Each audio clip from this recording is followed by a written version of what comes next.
Se você estivesse voltando para casa no meio da madrugada, cansado, vulnerável, com a cidade silenciosa ao redor, e um táxi parasse ao seu lado, com os faróis baixos e a porta de trás se abrindo sozinha, você entraria?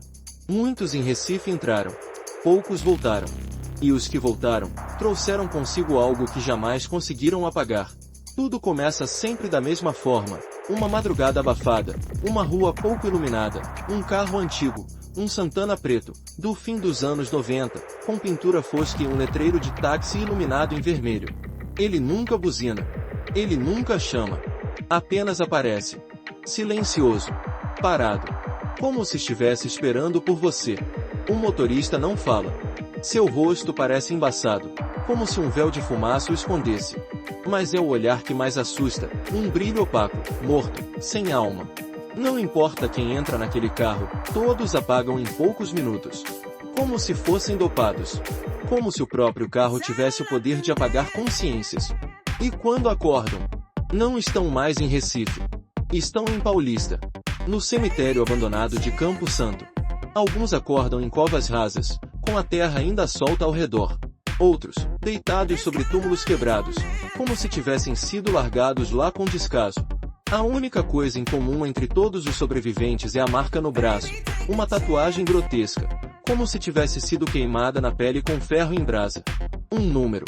Sempre um número. 03 dias. 05 dias. 07 dias. Um contador. E quando o último dia chega, a morte também. Não é um aviso. Não é um delírio. É uma sentença. E ela nunca falha.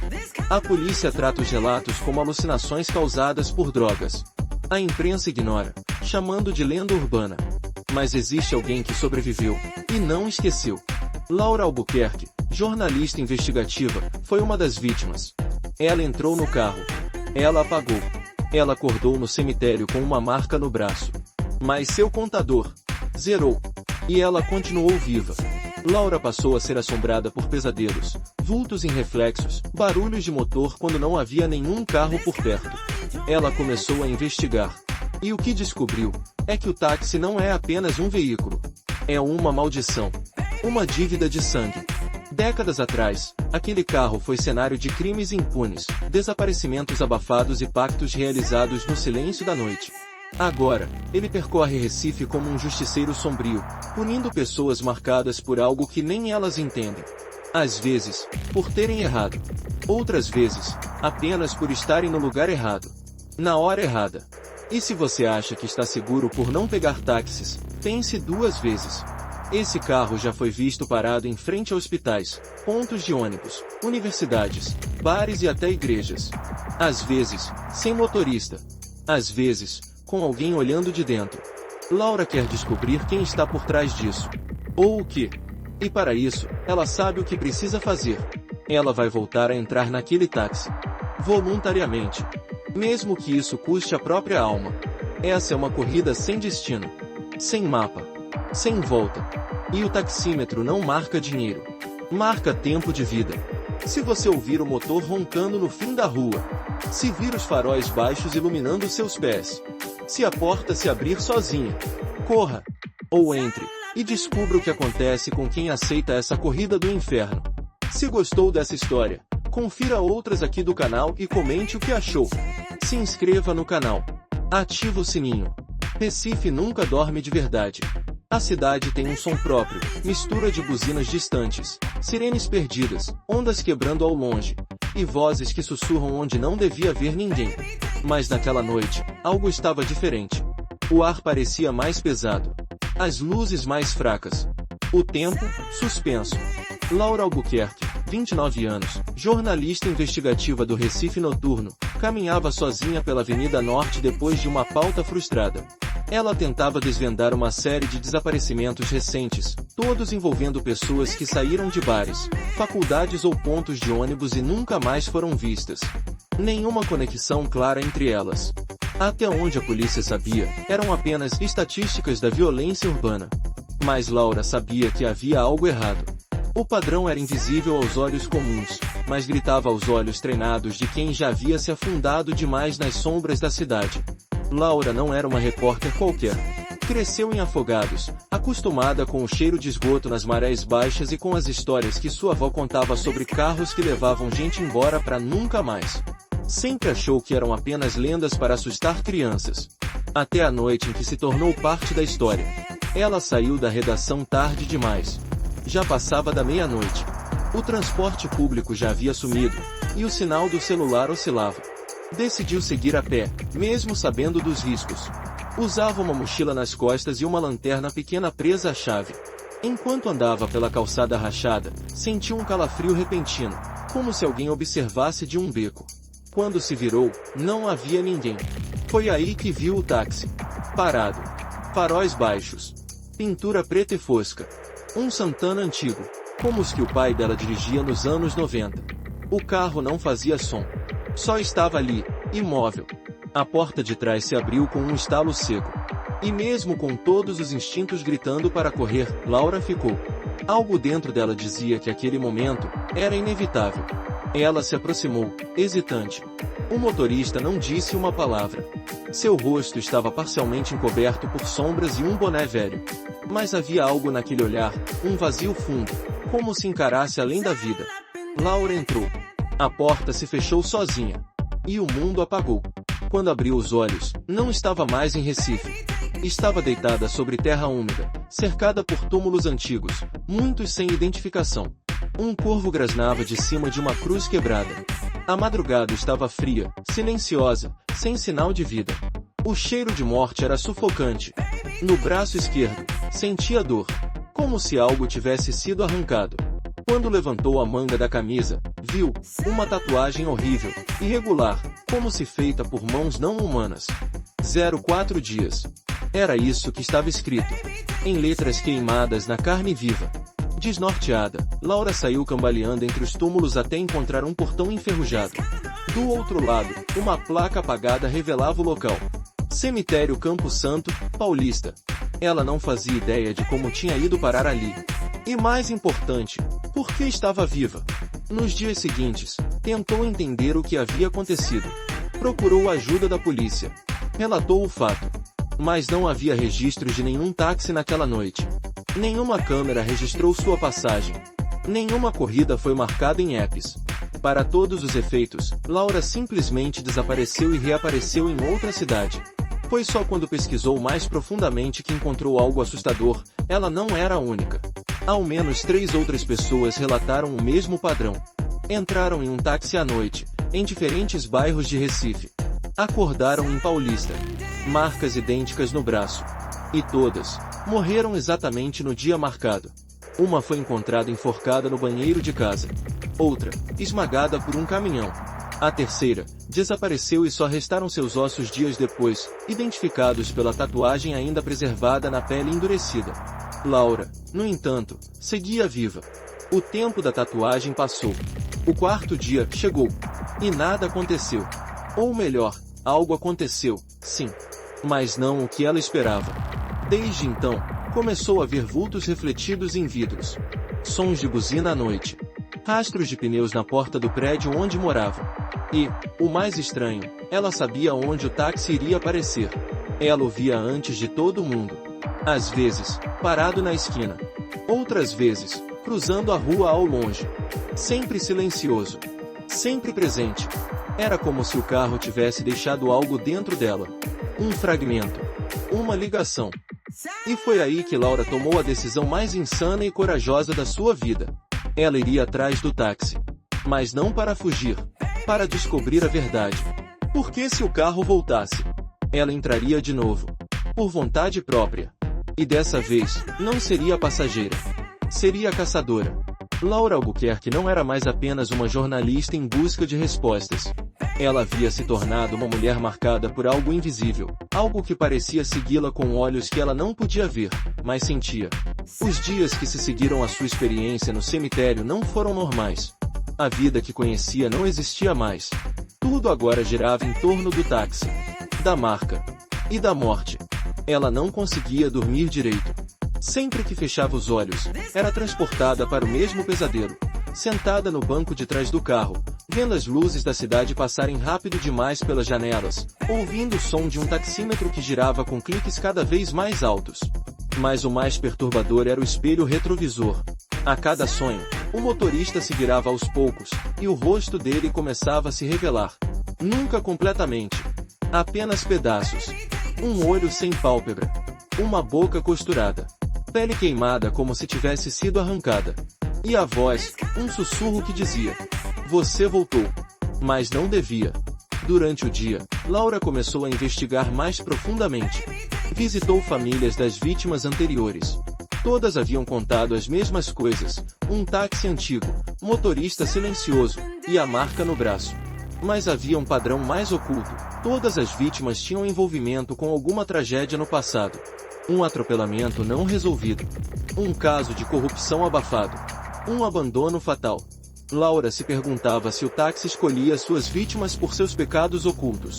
Só que ela não se encaixava nesse perfil. Ou será que sim? Laura voltou ao cemitério de Campo Santo, em Paulista. O lugar estava ainda mais sinistro do que lembrava. O mato crescia por entre os túmulos, alguns dos quais pareciam recém-remexidos, mesmo que nenhuma atividade oficial tivesse ocorrido ali há anos. Ela levou uma câmera, uma lanterna, um crucifixo da avó e um gravador. Enquanto caminhava entre os túmulos, algo chamou sua atenção: uma lápide rachada, com marcas recentes de pneu ao lado. Ao se aproximar, viu o que parecia ser uma oferenda: velas pretas derretidas, um pedaço de vidro com sangue seco e, no meio, uma miniatura metálica de um táxi antigo. No capô da miniatura, estava escrito em letras minúsculas: "Quarta vítima." Laura recuou, o coração disparado. Ao tocar o objeto, ouviu ao longe o som inconfundível de um motor engatando primeira marcha. Olhou para os lados. Nada. Mas sentiu o cheiro de gasolina e borracha queimando no ar. Saiu dali correndo, com as pernas tremendo. No dia seguinte, foi até a garagem municipal onde veículos apreendidos são armazenados. Com a ajuda de um ex-policial amigo da família, conseguiu acesso ao sistema de registros antigos. E lá encontrou o que procurava: um táxi Santana 1996, placa KLV 9012, que foi retirado de circulação após um acidente brutal em 1998. O motorista, Jonas Celestino, havia sido queimado vivo dentro do carro por passageiros que tentaram assaltá-lo. Segundo os arquivos, os criminosos fugiram, e o carro foi encontrado ainda com o corpo preso no banco da frente. Ninguém foi preso. O veículo foi descartado, ou deveria ter sido. Mas o mais macabro era o detalhe final no boletim de ocorrência.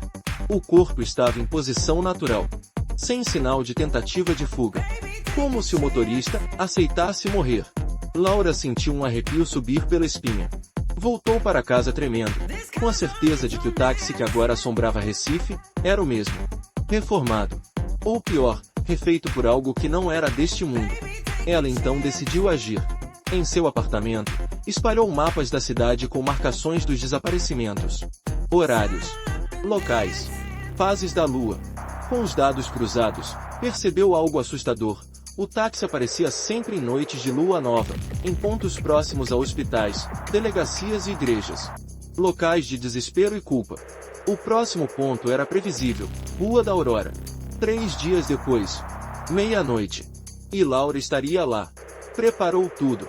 Levou câmeras ocultas no casaco, uma faca escondida na bota, e um spray de pimenta no bolso da mochila. Mas sabia que nada disso adiantaria. Estava indo ao encontro de algo além do físico. Ela queria que o carro a escolhesse novamente. Ela queria ser levada. Mas desta vez, acordaria antes da marca. Desta vez, queria ver. Registrar. Descobrir. Quando a noite chegou, Laura caminhou sozinha pela calçada da Rua da Aurora, sentindo o coração pulsar forte no peito. Os minutos passavam como horas. Nenhum táxi. Até que, às 00h47, ele apareceu. Silencioso. Faróis baixos. Pintura fosca. A porta de trás se abriu devagar. E o banco, vazio, esperando por ela. Laura respirou fundo. E entrou. A porta do táxi se fechou com um baque seco, abafando o mundo lá fora como se ela tivesse cruzado uma fronteira invisível. Laura sentiu o corpo formigar. O ar dentro do carro era mais denso, mais frio, mais morto. Tudo parecia revestido por uma fina camada de poeira, como se o tempo ali dentro estivesse congelado. O banco de trás cheirava a couro queimado e terra molhada. Ela engoliu em seco e fixou os olhos do motorista. O homem usava o mesmo boné velho, com a aba escondendo metade do rosto. Mas agora ela estava mais perto, mais lúcida. O rosto dele parecia errado. Como se alguém tivesse tentado reconstruí-lo a partir de memórias falhas. A pele era esticada de forma desigual. Os olhos pareciam fundos demais. E a boca, quase inexistente, era uma linha fina como um corte mal cicatrizado. Ele não disse uma palavra. Apenas girou a chave. O som do motor foi mais grave do que deveria. E então o carro começou a andar. Mas não era o Recife lá fora. Não mais. As ruas estavam vazias, irreconhecíveis. As luzes dos postes piscavam em intervalos erráticos. Havia sombras que pareciam acompanhar o veículo pelas calçadas, mas sem formar figuras completas. Vultos que surgiam e sumiam num piscar de olhos. As placas das ruas estavam cobertas por ferrugem, e os semáforos pendiam de fios partidos, como corpos enforcados. Laura pegou discretamente a câmera escondida no bolso interno da jaqueta e ligou. Mas quando olhou para o visor, a tela estava preta. Tentou o celular. Nada.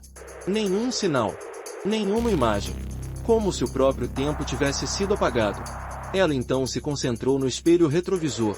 O motorista olhava para ela. Direto. Como se soubesse que era observada. Mas, ao contrário da primeira vez, ele começou a sorrir. E aquilo foi muito pior do que qualquer silêncio. Era um sorriso que não pertencia a nenhum ser humano. Era uma expressão de quem sabia. Sabia tudo. Sabia dela. Sabia o porquê. A estrada escureceu completamente. Nenhum som, nenhum farol, nenhuma referência. Só a luz do painel vermelho e o ponteiro do taxímetro girando cada vez mais rápido. Tic, tic, tic. Então, de repente, o carro parou. A porta se abriu sozinha. E Laura foi engolida pela escuridão. Ela caiu de joelhos sobre um chão frio, duro como concreto. Quando os olhos se acostumaram à escuridão, percebeu que estava no cemitério de novo. Mas não era como antes. Agora havia centenas de túmulos, todos abertos. Alguns ainda fumegavam, como se tivessem acabado de ser desenterrados. E, ao redor, sombras observavam. Sem rosto. Sem corpo. Apenas silhuetas formadas por névoa densa. Ao lado de uma sepultura recém-aberta, uma pedra com seu nome. Laura Albuquerque, 1994. E, em cima dela, a marca. A maldita marca. Agora dizia. Hoje. Laura gritou. Mas o som não saiu. Tentou correr, mas seus pés estavam presos. Olhou para baixo. Raízes negras, como mãos deformadas, surgiam do chão e subiam pelas pernas. Garras de terra. Tentáculos do além. Começaram a puxá-la para dentro da cova. Foi aí que viu algo ao lado da lápide. Um corpo. O motorista. Mas, não estava vivo. Nem morto. Estava ali, deitado, como se esperasse por ela. Os olhos abertos, secos, encarando nada. E sua boca costurada começou a se abrir, os pontos se desfazendo com o som de carne rasgando. De dentro dele, saiu uma voz que não era dele. Era como se 1000 vozes sussurrassem juntas, vindas do fundo da cova. Você viu o que não devia. Agora, é parte disso. Laura lutou. Chutou. Gritou. As raízes cortaram sua pele, deixaram marcas nos braços e nas pernas. E foi nesse momento de pânico que algo brilhou em sua mente. A faca. Ela puxou a lâmina da bota com esforço e começou a cortar as raízes uma a uma. Gritava de dor e raiva. Quando conseguiu se soltar, correu sem direção. A neblina a engoliu por todos os lados. Corria por entre os túmulos, com vozes sussurrando nomes de mortos em seus ouvidos. Nomes de pessoas que ela conhecia. Nomes de pessoas vivas. Por fim, desabou diante do portão do cemitério. Caiu de joelhos, arfando.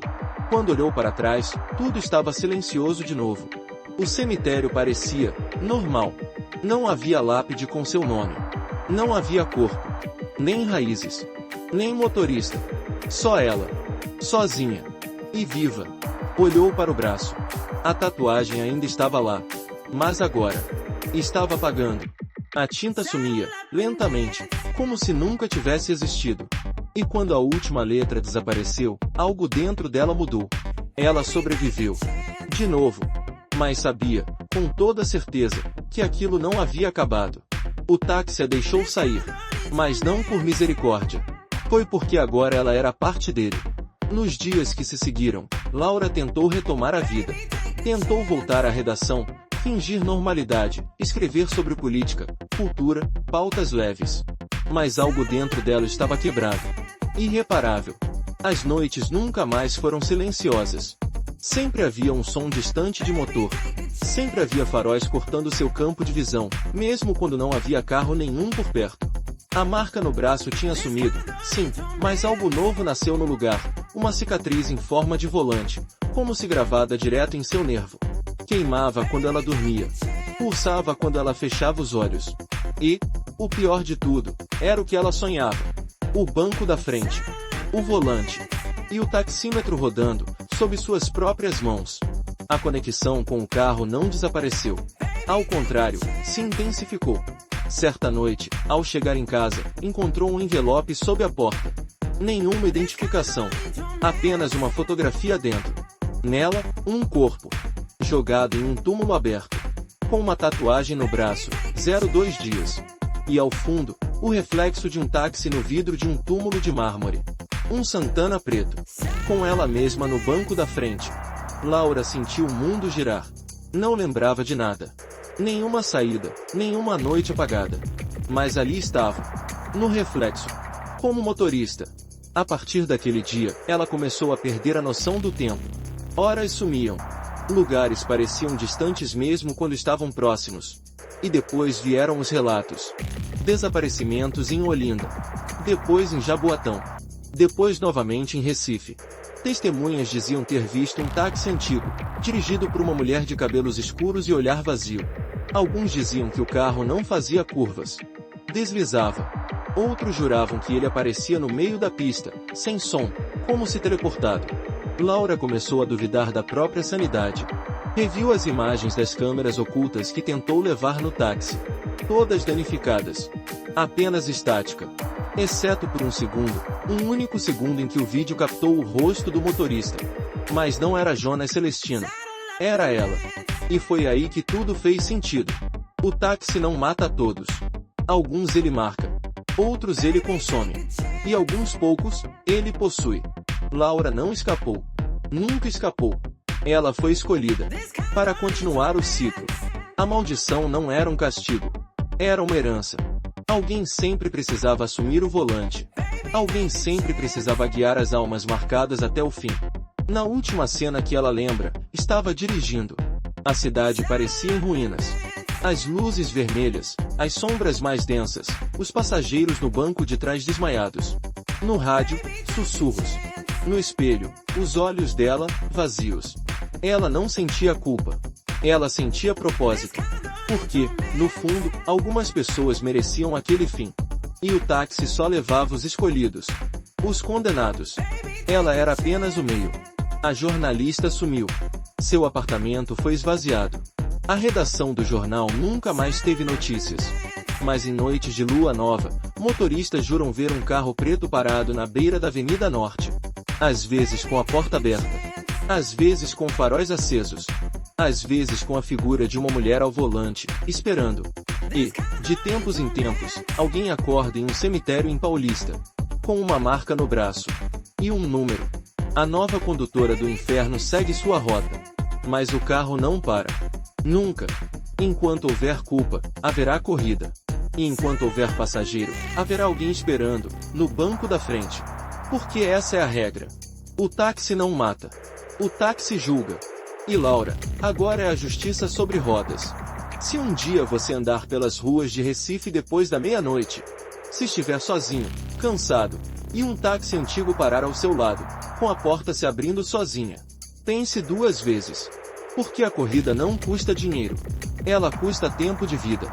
E esse tempo já pode estar contado no seu braço, mesmo que você ainda não tenha visto. O táxi não é só um veículo. É uma maldição em movimento.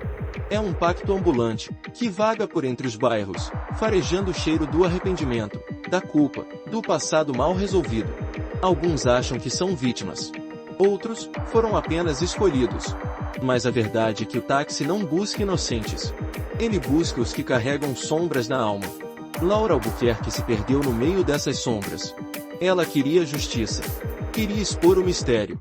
Mas acabou se tornando parte dele. Agora, dizem que o carro não para mais apenas em Recife. Ele já foi visto em Olinda, em Paulista, até em cidades do interior. A lenda se espalha. Mas o horror é real. Existem relatos de pessoas que se recordam de flashes do trajeto. Uma estrada que não existe em nenhum mapa. Postos no retrovisor que mudam de forma. Gritos vindos do porta-malas. E sussurros que só eles conseguem ouvir. Você está indo para onde devia ter ido desde o começo. E o mais assustador? É quando acordam. No meio de covas abertas. E veem a tatuagem. O número. O aviso. Os dias passam. O número diminui. E o fim sempre chega. Se você estiver em Recife e ouvir um motor antigo atrás de você. Se sentir que está sendo observado mesmo estando sozinho. Se olhar para o asfalto e notar marcas de pneus que surgiram do nada. Corra. Ou aceite a corrida. E descubra por si mesmo o que acontece no banco de trás do carro que nunca freia. Porque ninguém controla o destino. E quando o taxímetro começa a rodar, o tempo que te resta não é negociável. Se você gostou dessa história, confira outras aqui do canal. Tem muita lenda urbana, terror psicológico, histórias macabras e mistérios sombrios esperando por você. Comenta aqui embaixo. Você entraria nesse táxi? Já viveu algo parecido? Acha que conseguiria escapar do contador? Se inscreve no canal. Ativa o sininho. Isso ajuda demais nosso trabalho e garante que você nunca perca uma nova viagem ao desconhecido. Mas cuidado, porque nem toda viagem tem volta.